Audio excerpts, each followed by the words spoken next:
What was I thinking? It's like I always say, slaves should just behave and... Shut up! I've had enough of this. You pissed me off, you son of a bitch! My, it's taken far too long. Tell me, who is going to avenge her if you don't? Forgiving him was never the option. Such is the scream of the other you that dwells within. I am thou, thou art I. We can finally forge a contract. I hear you, Carmen. You're right. No more holding back.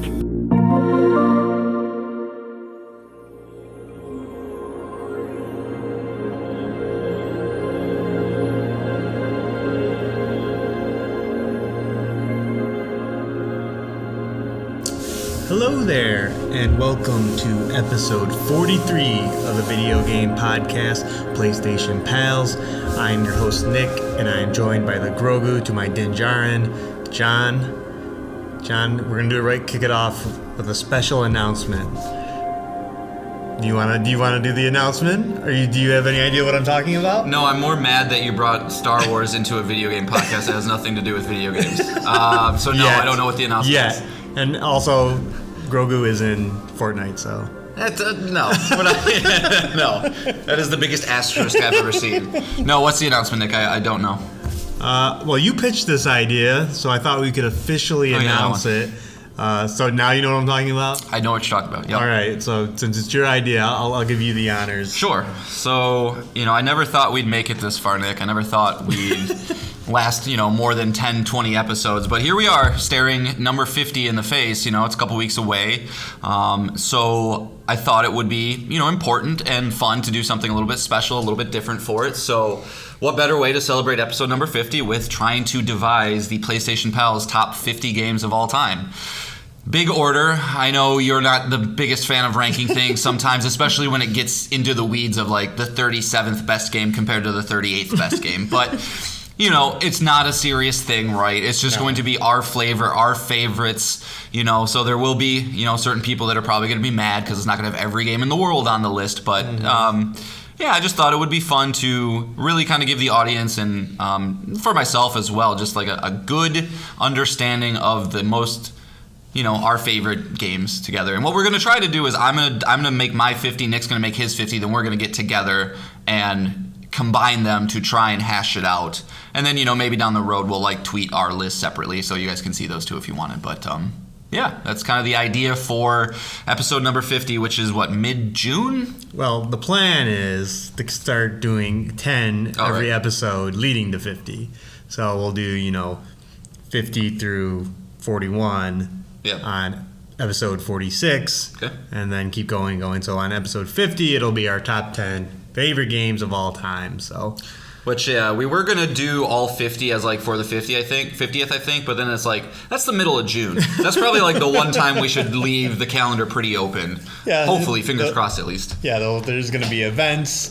There's going to be 3 big releases, so... Yeah. We'll have a lot going on, so this will probably work out better to space it out. Yep. So. Yeah, but... I'm excited to do it. I love that kind of shit, and and then Nick and I'll butt heads on what's better, Mass Effect 2 or Nier Automata. Yeah. Right? So we'll have some of that kind of stuff to deal with. My love for Souls games is going to be hard for you to. You're just gonna have to swallow it because those will be on the list. Yeah. So I know. Just what concessions will I have to make just so I can get my games up there? Right. Just like I know that Batman Arkham Asylum is going to be on the list even if I wouldn't. Right. Yeah. Because I respect you, Nick. Okay. Good. Yep. You're my beam. Watch RRR if you haven't. No, I'm your beam. No. All right. But so that's the plan for big number 50. Yep. So we plan on getting that all fleshed out by episode 46. So cool. Stay tuned for that. So we have a lot to talk about this week, so let's just get right into it. This is how the show works. Jon and I both bring 3 things to talk about. It can be a video game we're playing, a news item, a topic, an email to PlayStationPalsPod@gmail.com, or a Twitter DM @PSPalsPod. follow us there if you want updates on the show. And again, we're going to continue with video games we're playing first. And John, kick it off. Yeah, so nothing new, but we've returned to the lands between. I've been fortunate enough. This week's been really kind of nice for me. My wife has been kind of busy doing her thing, which is great. She's reading her books and kind of in the middle of that, which she's been a lull there, so it's allowed me to get some extra time in at night. And I'm happy to report that I'm continuing to make great progress with Elden Ring. I joked with some other guys that I know who have beaten it. They're like, yeah, man, I think I'm close. I'm at like level 92. And they're like, I finished the game at 181. I'm like, all right, well, thanks for bursting my bubble. But it feels like I'm getting there. In fact, I sat at a site of grace the other night and the I think Millennia, I think is who it is, who sometimes talks to you and kind of, she's like your narrator, right, your guide, and she's like, all right, up ahead is the final push, we're almost there. But it seems like it's a false summit, I guess. But no, I was able to do some of the big fights in the game, though. What I definitely want to highlight at least here is I was able to get to the Radahn fight, which was the one that I thought, when we did our best boss fights of 2022, it was the one that I thought, like, I heard it was great. It probably should be on this list, but I didn't feel comfortable doing it until I played it. And I'm happy to report that if I had played that fight, I don't think it would have won just because of how good Garm was, but it would have been a heavy contestant for it. But anybody who's played Souls games, it was just one of those magical fights where, it has everything. It has the epic music. It's the way that the battlefield is set up is super cool for me because it's this big, barren, open field with Radahn way off in the distance. He's this huge, hulking, armored up dude that's, a good 20 times higher than your character is, but he's riding this little tiny horse, which is hilarious, which also has extra lore implications that kind of make it cool, where he loved his horse so much and he kept growing in size that he learned gravity magic so he could reduce the amount of weight on the horse, which is just kind of funny little things. But it was just, one of those fights where the music swelled.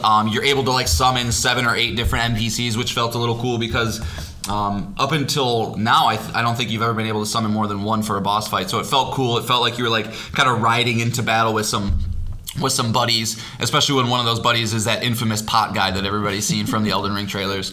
But epic fight that got down to the point where he killed all my guys, so all of his attention's on me. 2 hits from him is going to kill you, so every time I get 1 hit, I'm panic rolling out of the way. But was able to take him down, which one of the cooler boss fights I've definitely ever fought in the Souls series.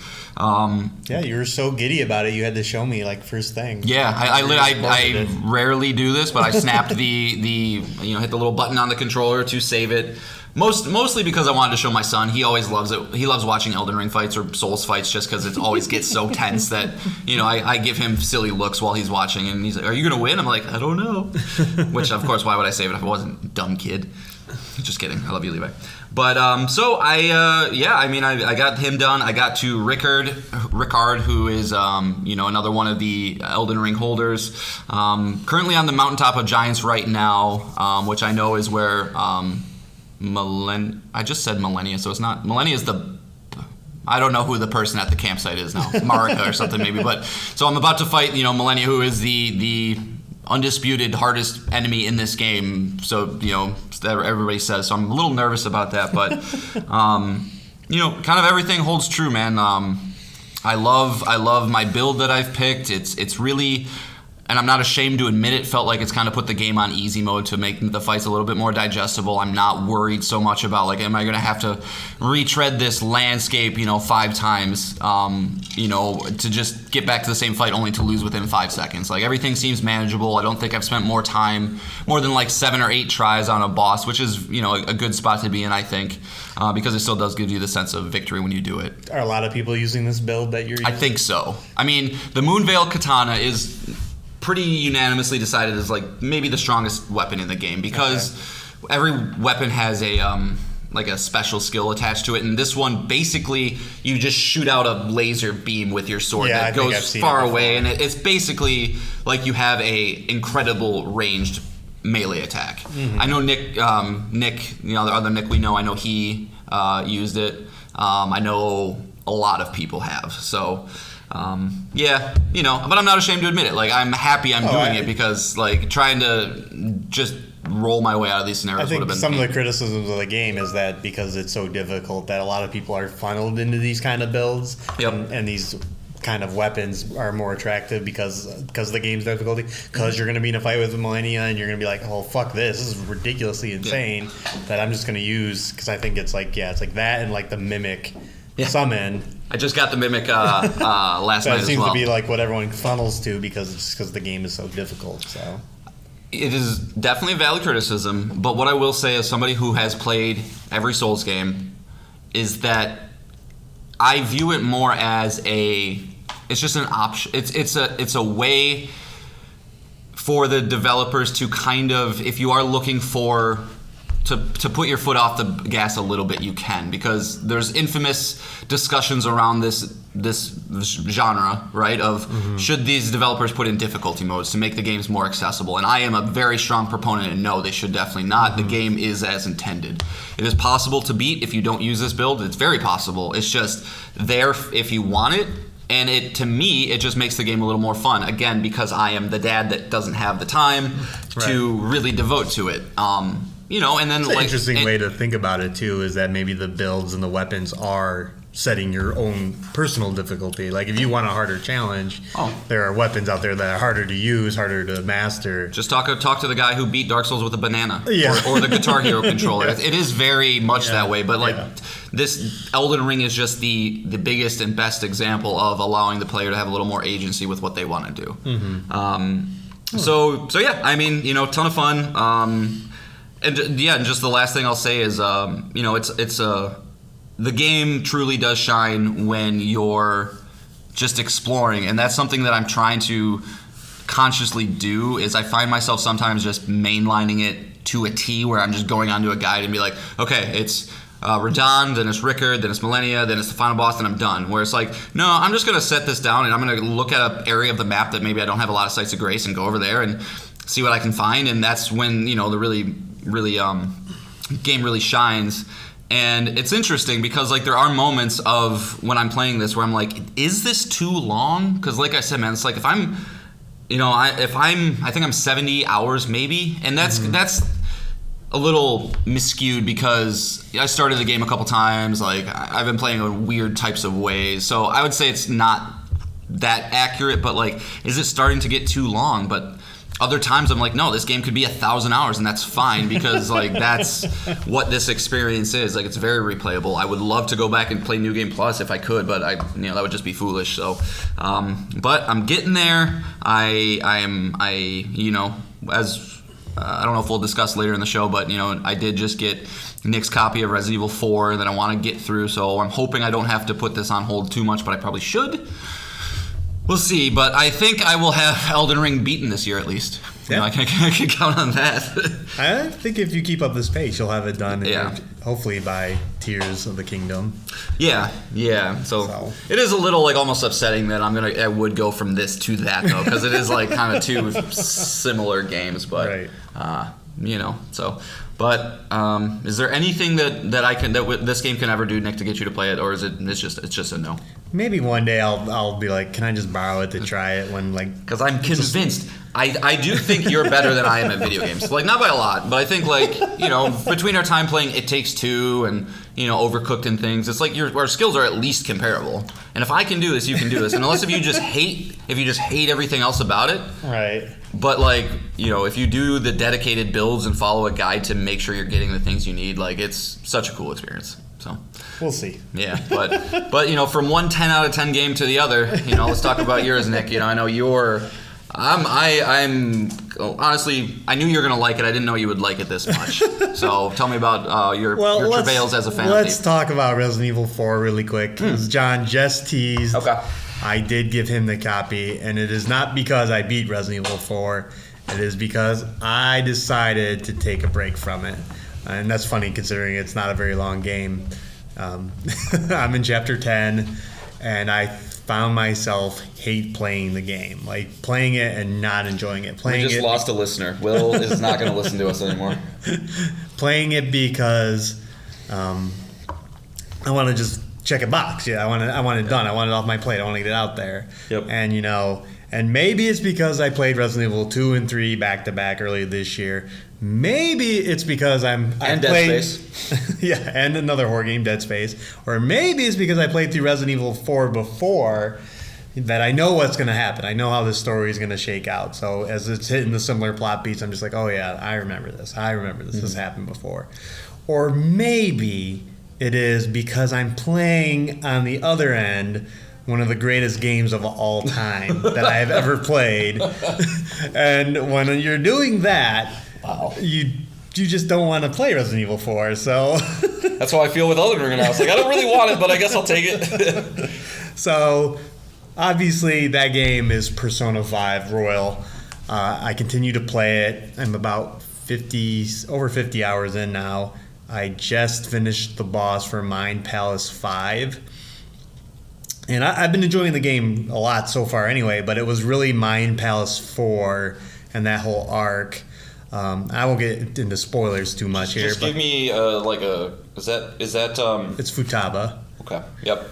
So up until this point, all the Mind Palaces in this game, you go enter Mind Palaces, and they're the kind of dream worlds and cognitive worlds of really evil people. As I mentioned on this very show, the first guy was a volleyball coach who was physically abusing his male students, sexually harassing his female students. And the next two Mind Palaces kind of sit in that same way. Like they're just a person that's taking advantage of people, really evil adults. But Mind Palace 4 kind of flips the script, and it's someone completely different, and I'll just leave it at that. That I was just like, wow, I'm loving this. I'm just loving this arc. I'm loving all these relationships. I went to Hawaii. That was fun. I was waiting for you to go to Hawaii. I was like, yeah, it was cool. I was like, oh shit, I'm going to America. Yeah.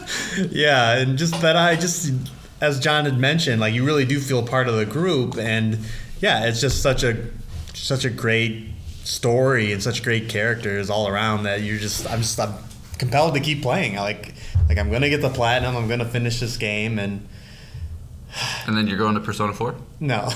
Ever? No, I don't. I'll have to look up videos of it. Yeah. Again, that's a much older game, so I don't know. It is, but I think it's, from what I've heard, 5 is just a little more stylish. Like that's it. Okay. It's very similar with everything else. Okay. So, but that's for another discussion. And another thing that I've really enjoyed is the confidence in general, who are your party members, but not just limited to that. There's like the confidants. Confidants. Okay. Sorry. No, I just wanted. Yeah, it was like the confidence. There's like the old guy that's running for office. There's the doctor. Oh yeah, that guy. And they keep adding more and more throughout the game. That guy is the worst politician ever, isn't he? He's just like he's the one that's like really unsure of himself. Well, or like he did something in the past. Yeah, he was involved in political scandal in the past, and he's kind of on this redemption arc. But it does have a satisfying end. Yeah. To that. But I found that I'm also enjoying all of them. Like they are all great. Even even though it is a little disturbing that every female adult relationship you have, by the end of it, you end up sleeping with them as a high school student. Teenage fantasies, man. Teenage dreams. You never had a teacher you wanted to sleep with? Come on. But, yeah, it's just weird that that's how they all end. It's like, our bond is so strong that, the age thing, even when you're in Hawaii, and one of the confidants is your teacher, and of course she sleeps with you. And so if the pinnacle of male and female relationships is sex, what's the pinnacle of the male-male relationship? Nothing. It just finishes. Is that when you put somebody on your shoulders and you fight other people like an RR? Yeah. Okay. All those people are great, even despite like the disturbing female relationships that result from it. But I also love how they've intermixed personas, the confidence, and the battle system. And what they do that's really smart is when you hang out with these confidents, you get your bond goes up faster if you have a persona that is of the class of the confident you're talking to. Mm-hmm. And then when their bond grows with that confident, now they give you more experience points when you're merging personas. and vice versa. So you have this like symbiotic relationship that like you're always like, oh, I'm gonna go hang out with the sun guy, the politician who's the sun confident. I'll make sure I have a sun persona, and then our bond increases faster, and vice versa. So it's just like this cool symbiotic thing. And then when you get the confidence up, they unlock abilities that you can use in combat. So you can, like the politician, you can negotiate better with personas if you want to capture them. And it's just this beautiful system that I didn't realize it very early on. Yeah, it's not explained very well. No. But because when you're talking with these people and you choose like a right answer, you get like these blue harmony notes, and that's your bond increasing faster. And I wasn't paying attention to the fact that, you know, when I had the persona on my person, that I would get more of those notes during the conversation. I was just like, when I finally did realize, like, I was like, oh, you motherfuckers. And they do say it. It's like, oh, I have persona blank. Yeah. When I hang out with this person, their bond will go stronger. Like the hints were there. I just it just wasn't registering to me. Like I was just like, okay, yep, I got it. Yep, I have that persona, but. Yeah, it's also the 5th game of the franchise, so I guess, you know, like I said, I think they're all very similar in those ways. But it was funny, and then just a quick little side story because I was playing last night. I was facing the Mind Palace 5 final boss, and I got. Is that stuck. the one in the desert? No, it's the guy in the spacesuit. Oh, I'm sorry, Futaba's was the desert. Yeah. Right? Okay, that's what I was saying. Yeah. Sorry. And he kept summoning these robots. He would summon 4 robots, and you had to kill them all at once. And if you didn't kill them all at once, he would re-summon the 4 robots. And I got stuck. Like I was just, even though I knew their weaknesses, I wasn't outputting enough damage, and I was getting pissed. I was getting very upset. Yeah, JRPGs are good at that. Yeah, similar thing happened in Like a Dragon, where I'm just cruising along, and then I hit a boss fight, and my team gets stomped. Yeah. And I'm like, what the hell just happened? And similar here, I was just not outputting enough damage. You weren't perfectly situated for it. So it was like I took a breath, I leveled up a little bit, went back, and went through it. But I was like, God, I just hate when that happens. It's like no enemy in that whole palace gives me any trouble. Yep. And then I'm going through this boss, no problem. But then he gets to this one wave of robots, and it's just like. Yeah, I don't think any genre has worse difficulty spikes than JRPGs do for whatever reason, man. They've never been balanced well. I remember my favorite Final Fantasy X getting to the Seymour fight for I think it's Seymour 3. I remember trying to break my controller in half when I was 12 years old, like because I just had it was in the era too of unskippable cutscenes, so I had to watch the same fucking cutscene, probably 7-minute cutscene every time. It was, horrible. And I will give props to Persona 5 for having a fast forward mode that actually is just like zooms through everything. Yeah. It does play through all the cutscenes, and you can't technically skip them, but you fast forward them, and they're like it's a blink of the eye. It's like Neon White, right? Yeah. Mm-hmm. Yeah. It's a very nice feature. So again, I do not hate Resident Evil 4. I just think the timing was really bad. Of playing Persona 5 before this and just wanting to play that more than anything else. It's so funny because how long have you been talking about trying Persona 5? It's like finally. Almost as long as I've known you. That's like for you should do it. You should try it. A few years. So, yeah, just the time was right and the PS5 version runs great. And I think you're playing it at a good time, though, because I think we are on the precipice of hearing about Persona 6 soon. You know, this is a 2016 game, 7 years ago at this point. Yeah, we're ready to at least hear an announcement. Yeah, and there's going to be a lot of conferences in May and June here, or teased at least, that we assume they're going to be there. And I wouldn't be surprised to see Persona 6 at. Would that immediately launch to the top of your most anticipated? Well, besides Wolverine. Wolverine would probably still be number 1, and then that and Phantom Liberty are up there. Yeah. It's fantastic. I highly recommend it, even if, like I've said on this very show, I'm not a fan of JRPGs typically, but this one kind of bucks a lot of the trends in those that I don't like. You know, even though this is, it's a bunch of kids, fighting, and I'm assuming eventually going to have to save all of Japan. It makes sense. It just the writing, it makes it work, like, because it's all cognitive. It's all they have the personas. The stakes feel real. It's real world setting as opposed to mythical land with amnesia boy that doesn't speak. With princess that needs to be saved. It does some of those things, but dresses them in a way that makes more sense, I feel like, with it in combination with the writing and things. Right. And don't let I've talked about the schedule is like at a 10 of like, oh, what am I going to do today? There's 30 things I can do. It's very, very manageable. I'm upgrading. I've got all my skills except one to max. So and that's the one thing that's always turned me off on it. And I think it is like an Into the Breach situation where I just need to power through it like until I get to the point where I go, like you just said, oh, it's not a big deal. It's fine. Like whatever. I don't have to. This doesn't have to. I don't have to min max this. Like I'll be able to get what I need when I need it. Yeah, the game gives you plenty of time to get it all done. So it's a phenomenal game. It's obviously reviewed well. It's obviously doing very well. It has its fandom, so I don't really need to say much more. 94 on OpenCritic. So this has got to be your early game of the year leading game. Yes, if the plan is the same as last year, this would be definitely the one to beat. Like it would be very hard. Okay. We'll see. Love it, man. Love it. All right, so moving on. Last week we talked about E3 being dead. And she gone.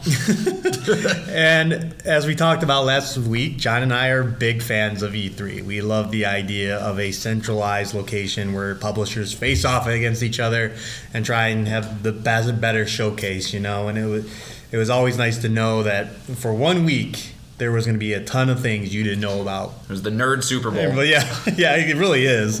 It was the Nerd Super Bowl. So I wanted to talk, now that E3 is dead, about our favorite E3 moments.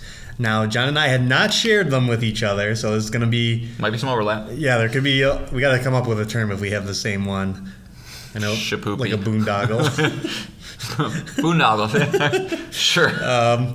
But I brought 3. Did you bring more? Of course. Oh, you always do. Yeah, I have 7. Okay. They're not ranked. Are yours ranked? No. I just picked 3 because this is a show in which we bring 3 things. But listen, we've established on the show that I have choice paralysis. We'll go one by one. Okay. But then you'll finish off. But you can go first since you have more. So, what is your first favorite E3 moment? So my history of the E3 is not as extensive as yours, I don't think. Like I really started watching it probably in 2014 or 15. Okay.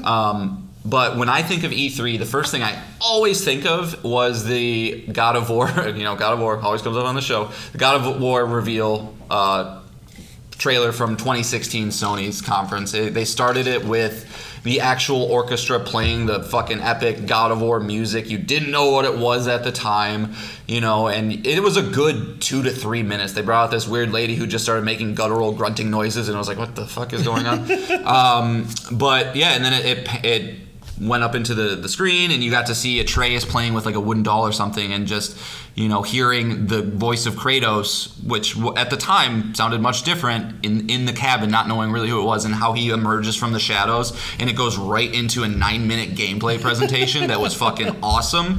Just immediately told me that this game will be day one for me. I love the series. I love this new direction. I love that the camera angle's right there. I love that there's a new weapon. I love there's a new setting. Like everything about it just spoke to me, and just combined with the presentation of it all was really, really cool. And that's the number one moment I always think of when I think of E3. Yeah, that E3 was just Sony so confident. They had so many big wins, big dick moments. Yeah, and they came and stop using sexual innuendos. So, and I don't want to say what the other ones were, just in case there are other ones of yours, so we can just move on. Sure. But that was a very good E3 for Sony overall. First one, of course, I'm going to bring, I talked about it last week. This is Microsoft E3 2019, in which it started off with a CG trailer for Cyberpunk 2077, who again showed up the year before at Microsoft's E3 conference and hacked the end of it to show off a trailer for the game. So here we have another trailer for the game. Again, this is from CD Projekt Red, makers of Witcher 3, most anticipated game of the year. It really doesn't have to do much. Yeah. But during this trailer, your character gets shot in the face.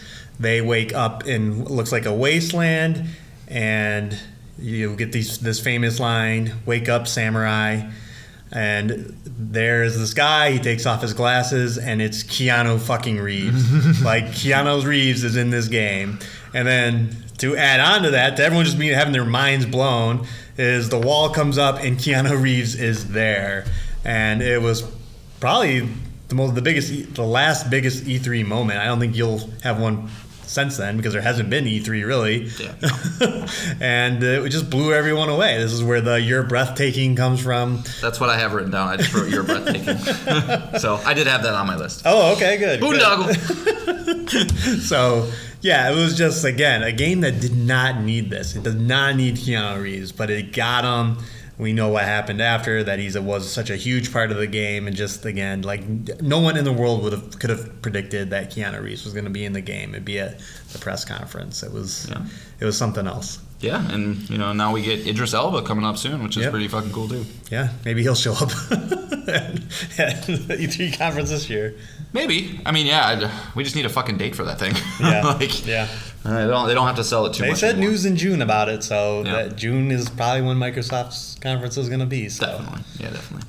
All right. So another thing that I always think of, and this isn't so much probably an E3 moment, but one of my favorite creative groups back in the day, I don't really follow them anymore, but was the Easy Allies. And formerly, the Easy Allies were game trailers. And that was, Brandon Jones, Kyle Bossman, Brad Ellis, Michael Huber, people like that.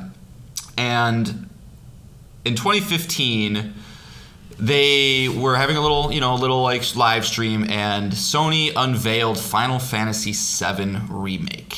And boondoggle. Yeah. And the way that the trailer was structured, combined with the giddiness and unfiltered joy that these guys had on camera, just like, you cannot watch this moment without smiling. Like, Bradley Ellis, I think he said his favorite game of all time is Final Fantasy VII. Michael Huber loves it a lot as well. Sony infamously did that PS3 tech demo for Midgard, I think back in the day, where everyone was like, oh, they're going to make it again. And they're like, no, this was just a tech demo to show you So even when they were watching it, seeing all the music, seeing Midgard, seeing Barrett's, Gatling gun hand, Cloud's sword, they were still like, no, this is a movie, this is something else. And just when the word remake came on the screen, they lost their minds. And you see that childlike excitement and enthusiasm come out that we all get when you see the things that you want, like I had with Hades 2. And so that was the main thing. It's also an amazing video, which I highly recommend you all go to watch, because then right after that, they unveiled Shenmue 3, which I don't give a shit about, but Michael Huber does, and he breaks down crying, from happiness. And so that video is a perfect encapsulation of why I'm sad E3 is not here anymore. And it's not to say we won't get moments like that, but it's like they were there because they were ready, because they knew big things were going to be shown off, because they knew that this is where the big boys come to play. And watch that video if you're into video games. It's joy, because it was also one of those things that I never thought was going to happen. I know, building up to that, it was a lot of people's wish list for a remake of that game. Well, I mean, even prior to that, what remakes were even like that? Right, and just the idea of remaking Final Fantasy VII, that's not a small game by any means. That's not a Resident Evil 4 or a Dead Space. So you're talking bringing a 50-plus hour RPG to modern consoles. It seemed impossible at the time, and yet here we are. Final Fantasy VII Remake has come. We got Final Fantasy VII Rebirth coming. Probably one of the most anticipated games too. I always forget about it. That's also on my list of most anticipated games. But yeah, that was a shocking moment. That was a shocking Sony press conference, because they had 3 of them. It was the Year of Dreams, right? Yeah. Last Guardian was the other one? Yeah, Last Guardian was the other one. So just kind of 3 dream projects all of a sudden just back. Yeah, materialized. So yeah, that was on my list as well. So I'm just down to 1 now. Okay, go for it. So my other one is from E3 2013, Sony. I think I know what this is. I think this is a boondoggle, but go on. And this is an infamous moment because at the time, competitor Microsoft was pushing the Xbox One and making every dumb decision on the planet with it, boxing it with Kinect, making it always online.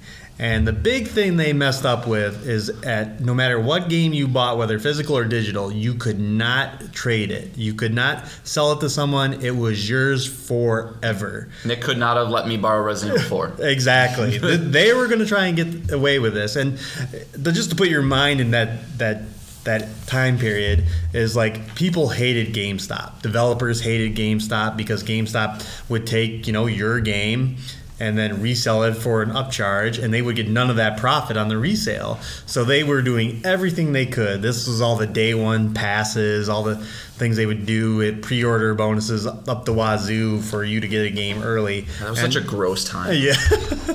And so Microsoft thought they were doing the right thing.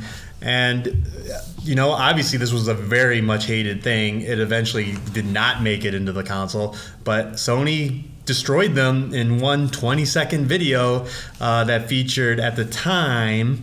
It was I know it's Shohei. Yep, it was Shuhei Yoshida. Shohei Ohtani. Yeah, okay, sorry. The Sony president at the time, and Adam Boyce, who was from some Sony Computer Entertainment of America. And it was just a 20-second video of how you share games on PS4, and it's just him handing the physical disc to Adam Boyce. Mic drop. Yep, and that was it. Yep. Game over. And really, the rest is history. Like, all those decisions are still felt now. Like, Microsoft has been playing catch up this whole time from that mistake. Like, Sony, PlayStation 4 just blew Xbox One out of the water. The competition's a little more even now thanks to Game Pass, but still, PS5 still. I don't. We don't know Microsoft's numbers. They never reveal them, but I think they're still selling a good 40% more. Yeah, so it's just something that they've dealt with for a very long time, and Sony just did the right thing. As much as people think Sony's anti-consumer because they don't want this Activision Blizzard purchase to go through, they did that. They did that solid for everyone, and Microsoft had to follow suit. There was no way that they were going to get away. I mean, Xbox would have really been dead. Could you imagine, if Sony said, okay, we're doing that too? Like, what if... That would suck, dude. Yeah, that was incredibly dumb. And, Don Matrick was the head of Xbox at the time. He is still in that ecosystem, man. They hate that guy so much. Because he was doing interviews at the time too of people asking the questions like, well, what do you say to the people who have either poor internet or maybe not access to that? Right. Like, what are they going to do? They're like, well, we have a device for that. It's called the Xbox 360. It's like, fuck you, man. Like, that is not the kind of crowd that the video game people are. We want the new shiny box. Yeah. And so, I that was a boondoggle. I had that one as well. All right. I'm out. Okay, so I don't have a lot to say about these last three. I just had to. Two of them are kind of negatives, but one makes me laugh. The other's just ridiculous. The live Wii music performance was so bad that it's just it's the most cringy thing you'll ever see, but it's very memorable. That is overall probably one of the worst press conferences I've ever sat through. Yeah, and really, I'm not a Nintendo fan anymore, and it really was the Wii on. And this was one of those things. It's like, I cannot believe they closed the show with that too. Yeah. And I couldn't believe at the time. Like, they brought out 4 people to play a song on stage, and it was just the worst, the cringiest thing ever. So I just wanted to bring that up. Sony revealing the cost of the PS3 is just a moment that is just like, oh man. And, this is $599, right? And this is a time where Xbox was launching a $299 model and a $399 model. So, that's the only caveat I'll put on that is they won the HD war because they were the reason it was priced so high is because it included a Blu-ray drive. It ended up being the best Blu-ray player, and at the time Microsoft was backing HD DVD, but they weren't packing it in with the 360. It was you had about a separate drive, right? Yeah, it was a separate add-on, and eventually Sony won. They won that battle, and that's kind of how Sony always is operated, right? It's like they kind of view themselves as a more premier product. The PS2 I think, had a DVD player in it. Yep. It's like, we might be a little more expensive, but we're going to show you why that matters. So, but yeah, while it was still very infamous. Yeah, it ended up paying off in the end. Yep.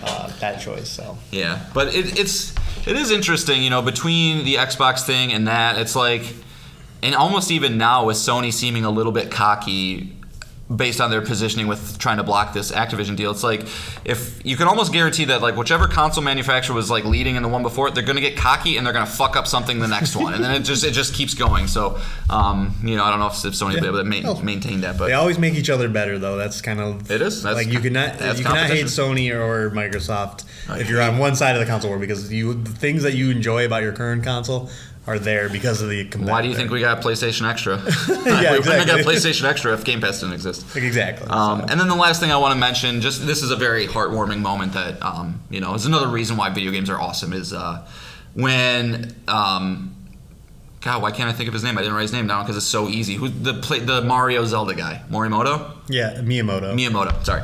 When Miyamoto came out on stage and they talked about Mario Rabbids, and he's talking about the game, and he just basically mentioned how proud he was of the game and how the creative director did a really good job, and they panned to the director in the crowd, and he stood up and he was crying because he's said many times that Miyamoto's his like idol, and it's just one of those moments where it's just like, fuck yeah, dude, and like, good on you. He went and he tried to make something unique and different, got the blessing from Nintendo, the blessing from Miyamoto, and then to have him go on stage and be like, yeah, good fucking job, kid, is just like, yeah, that's pretty that was dope. at Ubisoft too. That was Miyamoto coming out on the Ubisoft stage and doing that. And I mean, if that was my job and that guy, the legendary guy like that, was saying I did a good job, I'd break down too. I'd be a mess. Yeah. So. Yeah, that is definitely up there. That's a good one. That reminds me of the girl too, the Bethesda Ghostwire Tokyo girl too. Oh yeah, the Tango Gameworks. Yeah, that everyone loved because so same thing. Just sometimes when you can get these developers on stage and just bring out that passion, like it's always great. Absolutely, it's a great moment. So, all right. So cool. Bye E3. Nice to know you. So hopefully we'll have some good moments in this upcoming Summer Game Fest area. Hopefully in 10 years we have a segment of favorite Summer Games Fest moments. But yeah, exactly. We'll see. All right, so we're going to do a quick news roundup. There were quite a few news items, some updates to some games, some Sony news, and we'll cover them all. The first one is that the PlayStation Store now has accessibility tags on the PS5.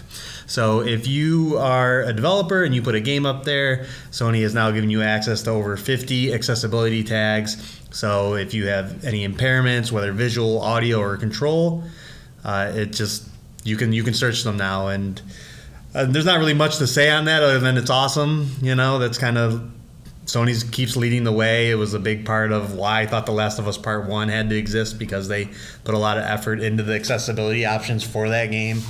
And now it just makes gaming easier for everybody. Yeah, I think colorblind people shouldn't be able to play video games. Oh, okay. Just kidding. No, said nobody ever. So yeah, that's pretty cool. Pretty awesome. Glad to see there's a big initiative in the industry world, or industry wide, that's doing that. Right. And now we got another.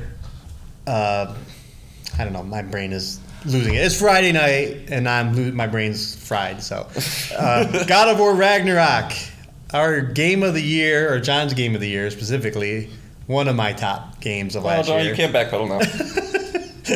is finally gotten New Game Plus, so you can access this now. It comes with not just the ability to replay the game, but it gives you there's new armor.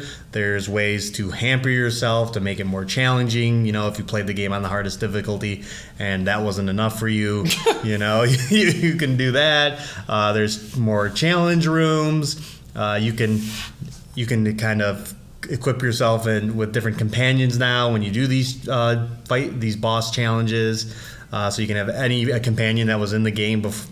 So you can be Kratos and Thor. Yep, Kratos with Thor, Kratos with Sindri, stuff like that, stuff that you didn't do before, and just kind of a bunch of great enhancements to the game. It's pretty beefy. I I know the answer to this, John, but any chance you go back?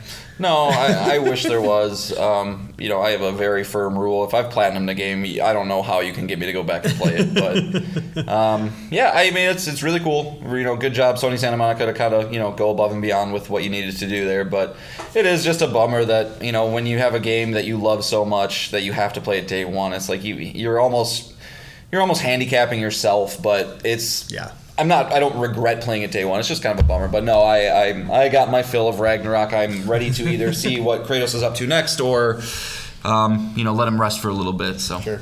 Yeah. The Atreus adventure that we know is probably coming. Probably, yeah. All right, so moving on, our next news item is from Xputer. They noticed that Sony patented a hot and cold controller. So Sony looks to be improving on haptic feedback, and so they want a controller that will get hot and get cold, depending on when a game developer wants you to feel that. So this may never turn into a product, but it is interesting to think about. We already get the feedback from the triggers and the controller itself. It's got a built-in microphone. It's got the touchpad. Now we could also, even just the idea of just cooling your hands when they get sweaty, and Or warming them up. I have poor circulation. yeah, you're getting all sweaty from the Rocket League match. You're making it up in a tournament. There you go. I'm waiting for Sony to unveil their PS5 diapers that have haptics on your groin. That's what I'm waiting for. No? Is that a bad idea? I mean, you want a console to sell out again. Hey man, Gran Turismo 7, it just makes you vibrate. Yeah, that's what people want it for. But so it's kind of interesting what they could do with such an option. But again, who knows if this will ever make it. It's just, a patent at this point. Sure. All right, and so the next one is pretty interesting. So the MTV Movie Awards are coming. And in it, they have nominated one of our favorite shows of the year, The Last of Us. It is up for Best Show, but... That's it, though, right? Yeah, that's it.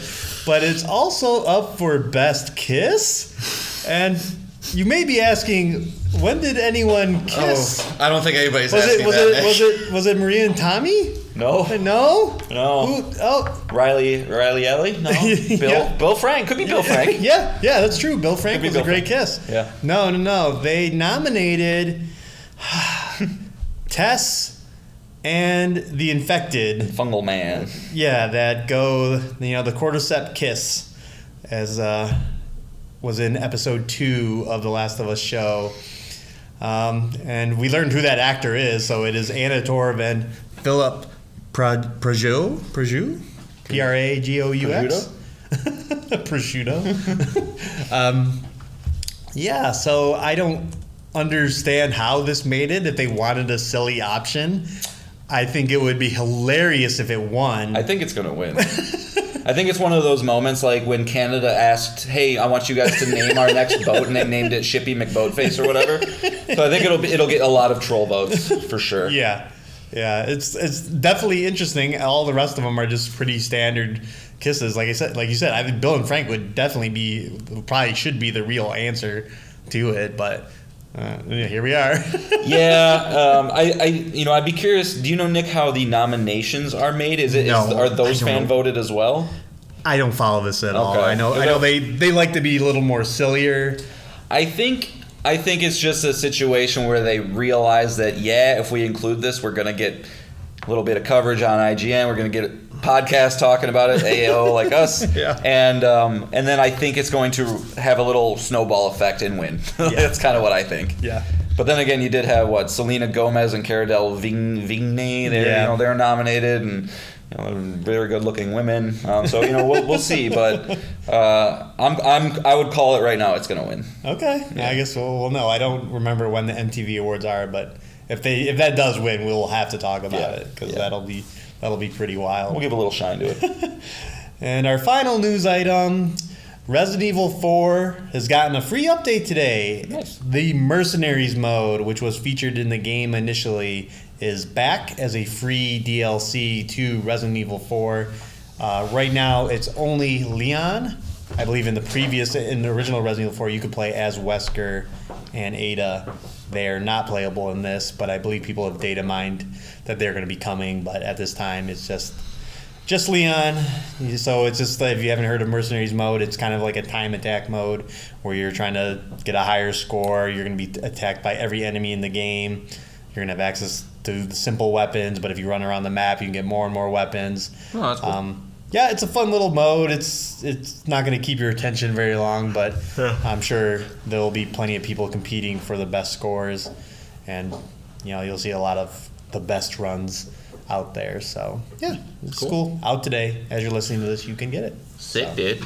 That's sick, man. All right, that's it for my news items. All right. John, what are you bringing next? This one's it's an interesting one, Nick. So April 5th, 2 days ago, got a rumor.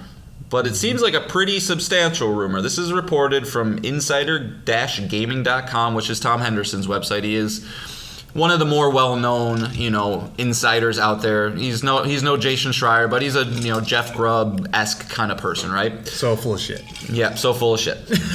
But in this case, I don't think he's full of shit. He's got a lot of seemingly things that are to back it up. But I'm just going to read the news story. It's pretty short, but that's going to give us all the information we need. So again, this is from insidergaming.com from Tom Henderson. He says, exclusive, Sony's next PlayStation handheld, which is a very exciting headline to just see, right? And everybody's thinking Vita 2, but I don't think that's what we're going to get. So let's read it. Following days of speculation, Insider Gaming can report that there's a new PlayStation handheld in development. Codenamed the Q Lite, the next PlayStation handheld is the next piece of Sony hardware that aims to be yet another piece of hardware that requires the PlayStation 5. Insider Gaming understands that the Q Lite is not a cloud streaming device, but instead uses remote play with the PlayStation 5, a feature that the console giant has been pushing these past couple weeks. Sporting adaptive streaming up to 1080p and 60 FPS, the new device will require constant connectivity to the internet. As for the console's physical features, early prototypes show that the console will look a lot like a PlayStation 5 controller, but with a massive 8-inch LCD touchscreen in the center.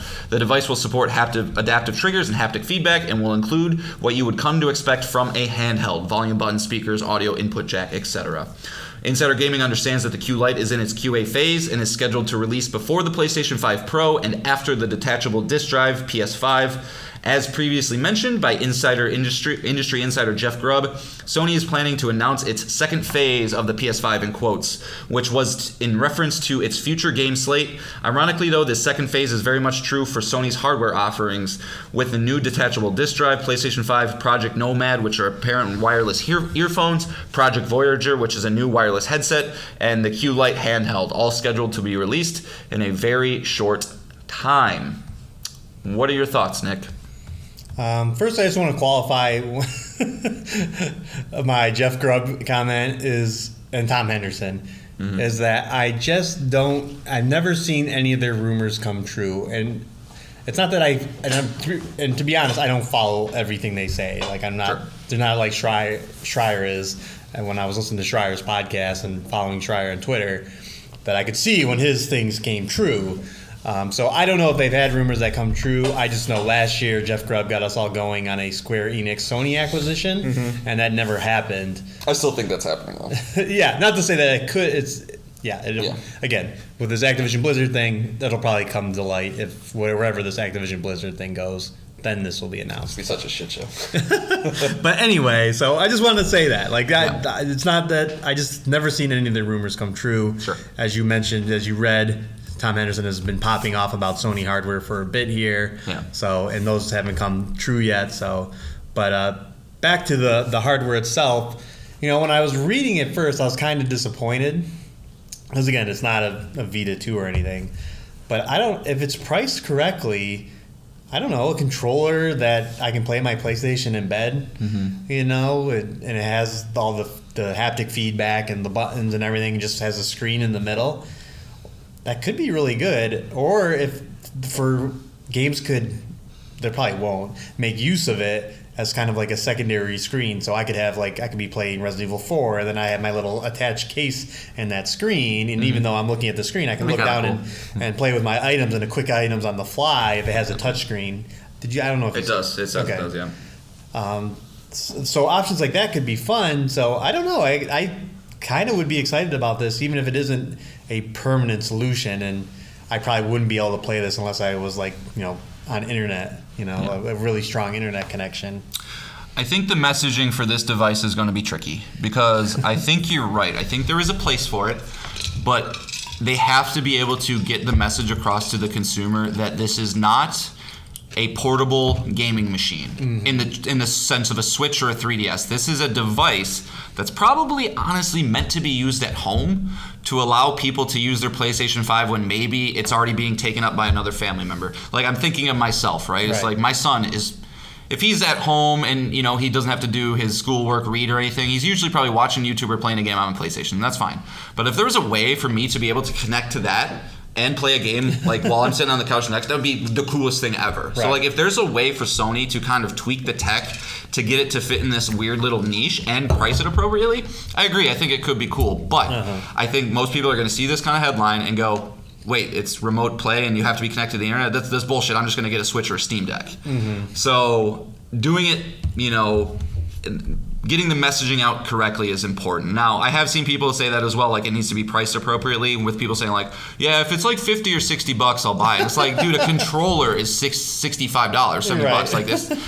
I would say 150 at the lowest end. If you're putting an 8-inch touch screen on it, I think that's a big ask. I think that's the low end. Lead controller ask. It is, but a lead controller is 200. I wouldn't be surprised to see it 200. Sorry. Because again, if a controller is 70, they're probably not getting crazy margins on that. Probably a little bit, and definitely better than the console, but not crazy. I don't know.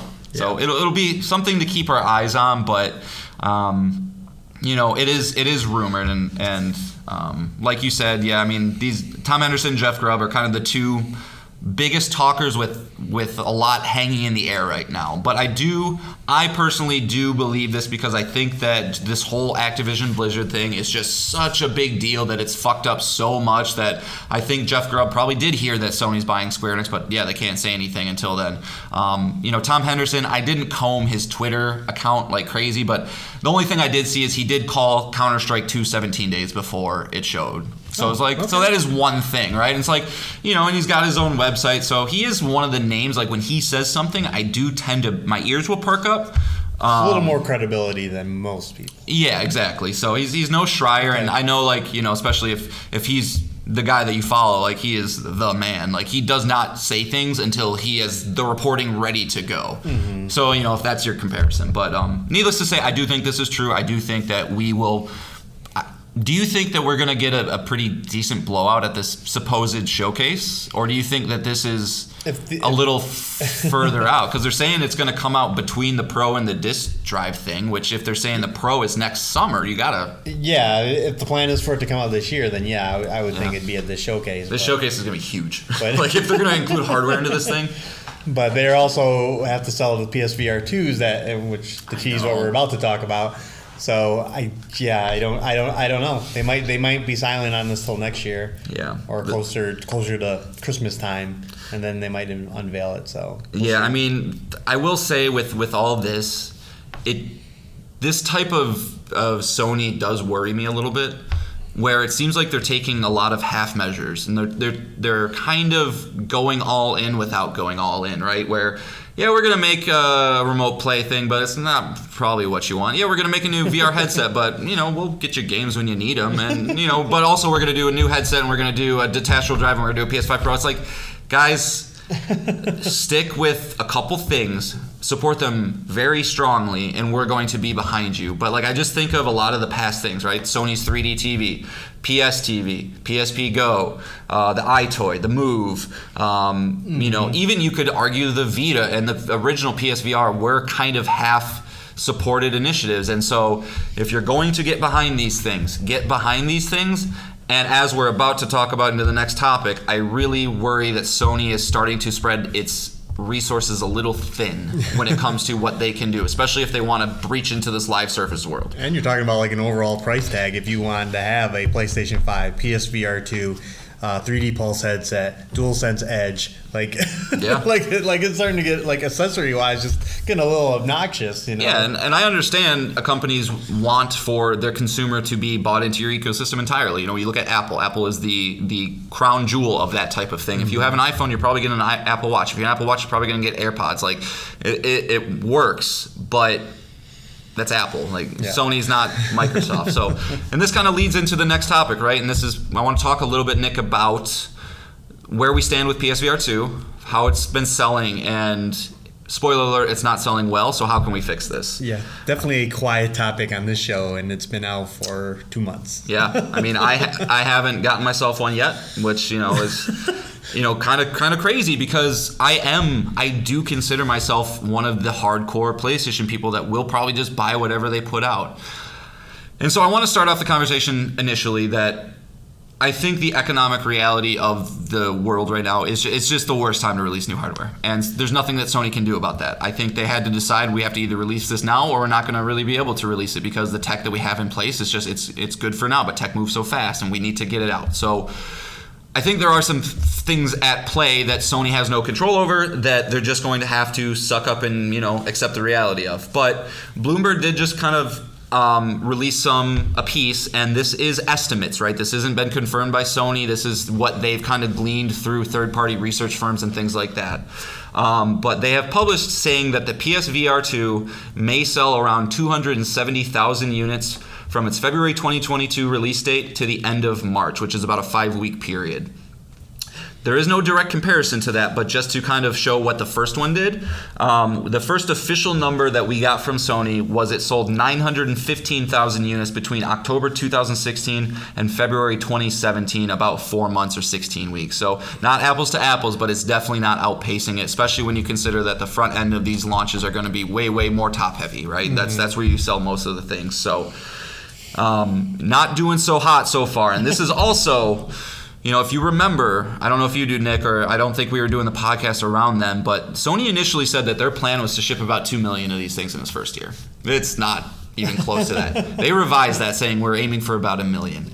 Not looking good there either. And so it's just like, I think a lot of consumers are probably looking at this thing and going, Sony, how are you going to respond? You already got the most hardcore, the people that want to support you are in. How are you going to support them? And if they do not have... there is no roadmap for this thing right now. We don't know what's coming. I mean, they had honestly a pretty good launch lineup, but we don't know what's coming. Who wants to make a game right now? If you're not Sony, who wants to make a game for something that only has 300,000 copies out there and maybe 10%? What if 10% buys your game? Exactly. I mean, it's a huge risk. It's a huge sunken cost. You're probably not going to make your money back if you're a third-party developer. So that leads to the question: how do you support this thing?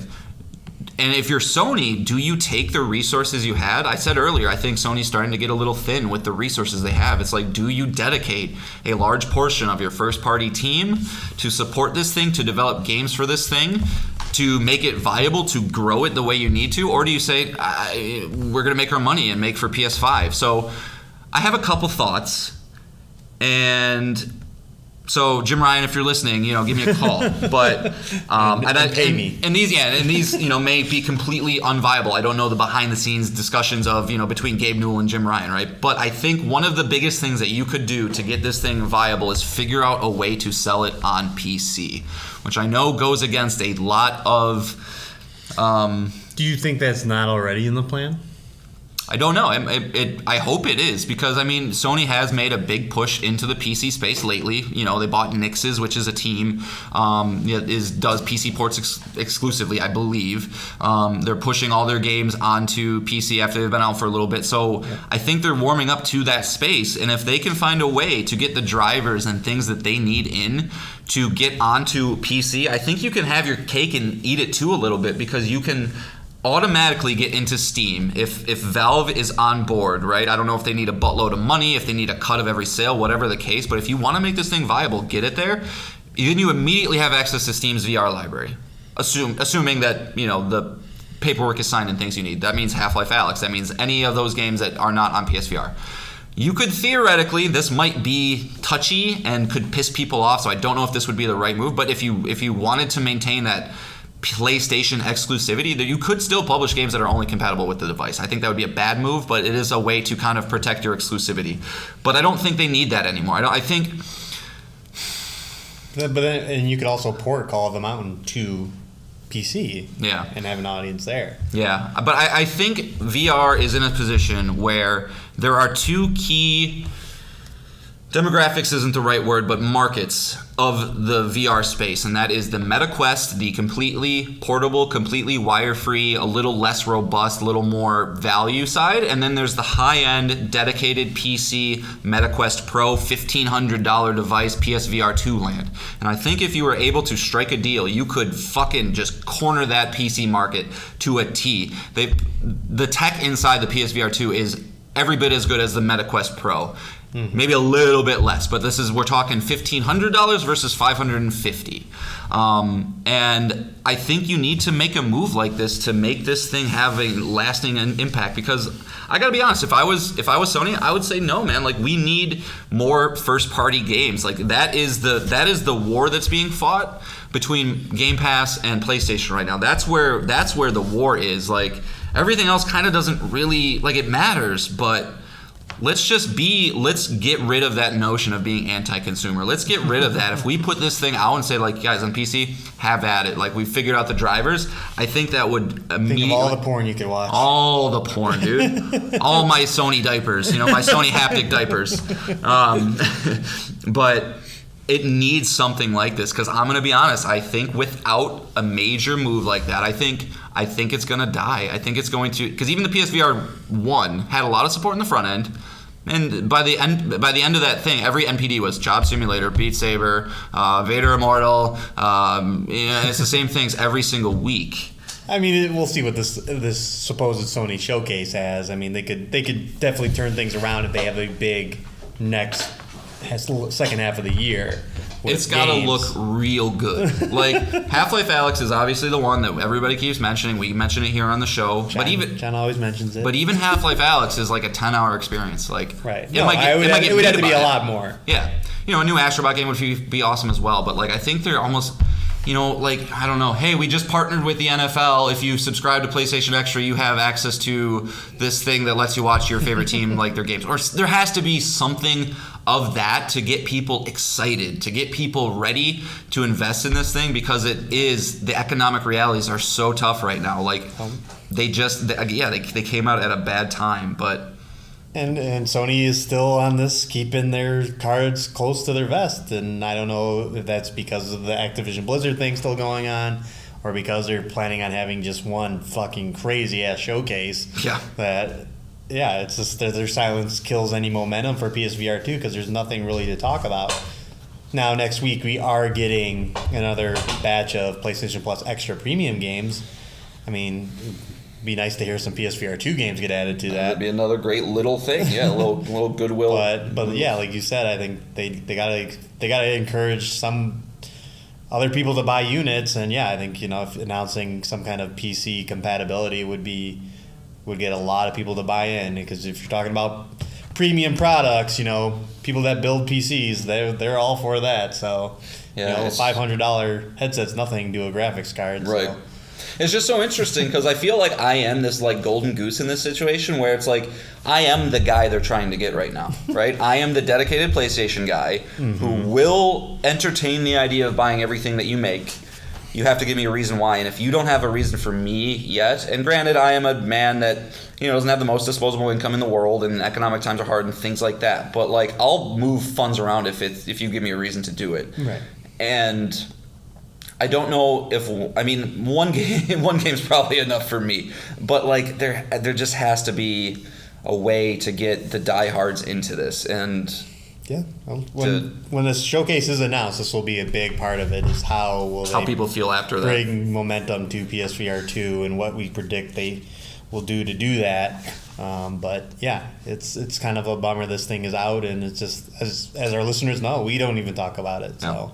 The other thing I'll mention, and I looked for some articles on this and I couldn't find any, but My favorite podcast, as I've said, is Sacred Symbols, which is with Colin Moriarty, and he's been in the industry for a long time. He used to be the editor-in-chief at IGN, has a lot of connections into the industry.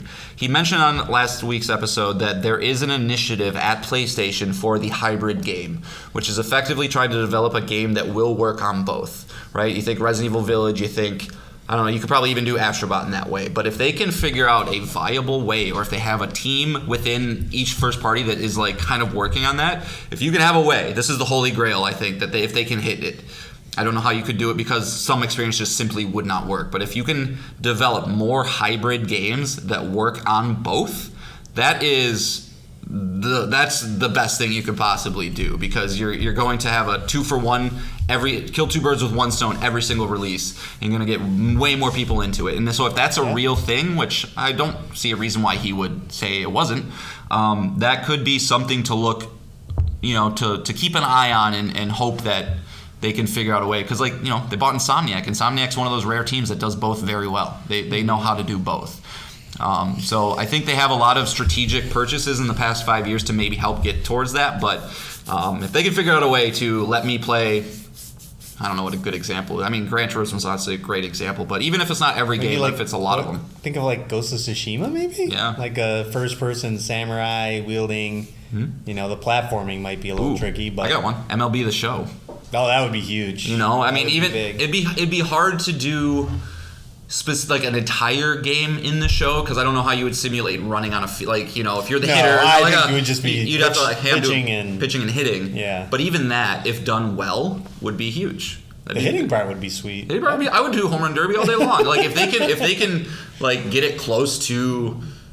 Yeah, I was a big baseball player I played for 15 years. If they can at least scratch a 50th, a half of how it feels normally, that'd be awesome. Yeah. I want to hit off Shohei Ohtani. That'd be sweet. So, but I do think the time is now. It's still very early in the life of this thing, but for some reason it feels like the clock is already ticking, which is not a good feeling to have. Well, if they do have this rumored showcase in May, that's good timing to just again get all their brands We're out at the there. point, Nick, that if they don't, I mean, we've been at this point for a while, but I would be flabbergasted if they do not have a showcase, in this spring-summer area. So.